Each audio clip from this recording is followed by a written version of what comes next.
What's going on, guys? It's Mike from 607 Entertainment, and today we're going to be going behind the scenes into our newest short film, Married Life, and talking about how to make fake blood with only 3 easy ingredients. So, let's get right into it. First off, if you haven't watched our newest short film, Married Life, go watch it because this video will be talking about spoilers for it, and I'm sure you'll enjoy. So in Married Life, we use fake blood to portray Colin Stafford as dead on the ground after his wife, who is played by Brooke Ladd, murders him after finding out about his affair. You know, fake blood is one of the most commonly used props in Hollywood and any type of filmmaking, and sometimes it can be hard to figure out a good recipe, but we figured out one that uses only 3 ingredients. The first ingredient you're going to need is corn syrup. This is Karo Light corn syrup. This is something that almost everyone has in their house at all times. You know, it gives us a nice blood-like consistency, something that's not too thin, something that's not too thick, and it gives us a nice clear base to start out with. The second ingredient, which is pretty obvious, is red food coloring, and I have this red icing. It's supposed to be for cookies and stuff, but this is not your typical rose, like pink food coloring. This is a little bit darker, and I think it works the best out of anything. And the third ingredient, which most people might not know about, but I think it gives the blood an extra level of realness to it, is some cocoa powder. You know, you can use any kind too, but just a little bit of cocoa powder will give it some more darkness, and it will really give the blood just more of that texture, the consistency that you see with fake blood. The recipe for this is pretty easy. You just combine all 3 ingredients. It's not an exact science. You got to play around with it, experiment a little bit. But as long as you have all 3 ingredients in, then you should find the right consistency and right color that you're looking for. The one thing I would warn about this recipe is it does stain a little bit. So try and use other props like an old t-shirt or an old rug like we did to put the blood on, so then it reduces staining of actual household items.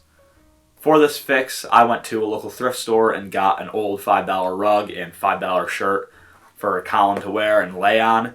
That way we didn't stain the floor or any of his nice shirts, and you know, it's easy for all the actors and everyone involved to clean up. Another tip I would recommend if you're using a prop like a carpet is let the blood set and sit for a few minutes. That way it can dry and it won't stick to the actors. This will make cleanup and everything just a lot easier.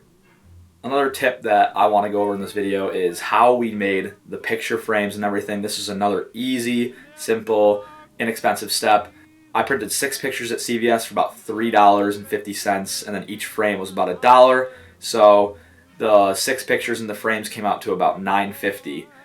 So just another inexpensive and easy prop to make that did not cost a lot and really enhanced the quality of the film.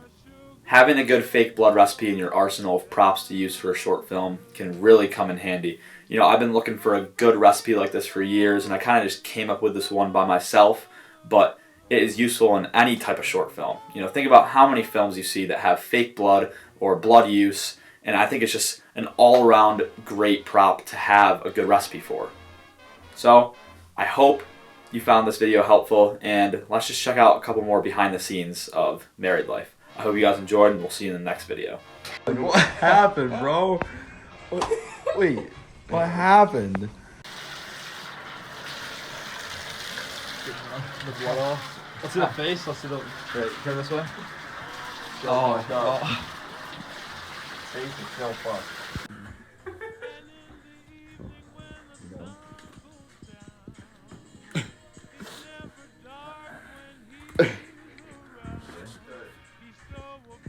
Face is not really in the shot. I mean, it is, but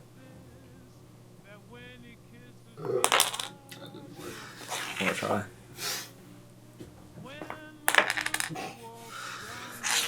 Bring over here. No. Wait, what do you mean?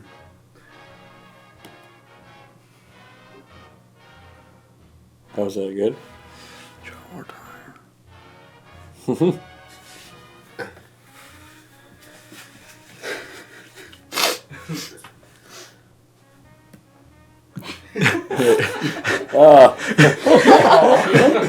His arm just peeled off. From one shot, had the whole mess. One fucking shot. Right.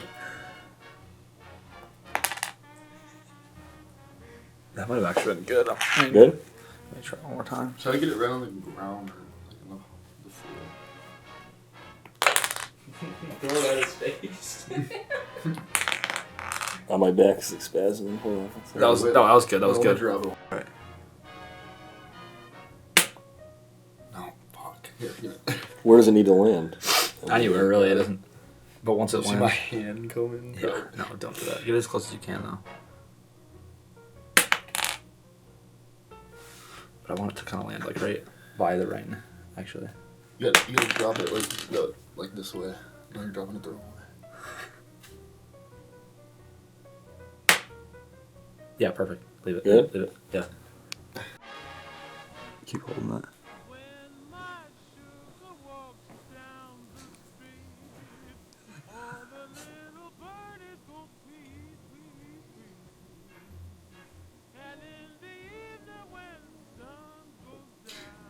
Alright, let's see. Alright. You're good to go. Oh, wait. Yeah, you're good.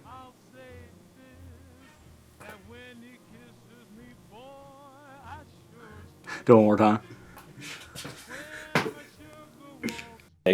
Alright. Wait. Let me change the angle a tiny bit. Alright. So have the gun pointed, and then action.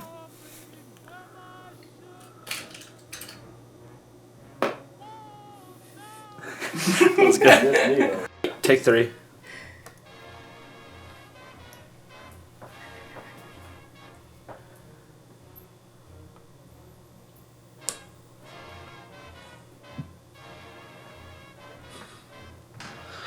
Alright, same thing. And then just stand there for like 5 seconds after. Alright, 3, 2, 1. You want me to stand? Action. Yeah, just like stand still with like a mean face kind of. Alright, go.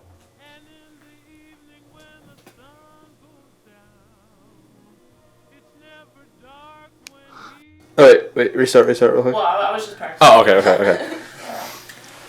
And you can do it like kind of like once you throw it down, like take a second and then take the ring off and then just kind of like throw it down.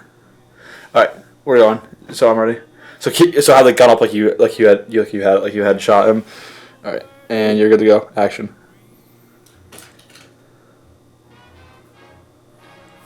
Let me see what that looks like. All right. Wait. Let me change the angle a tiny bit. All right. So have the gun pointed, and then action.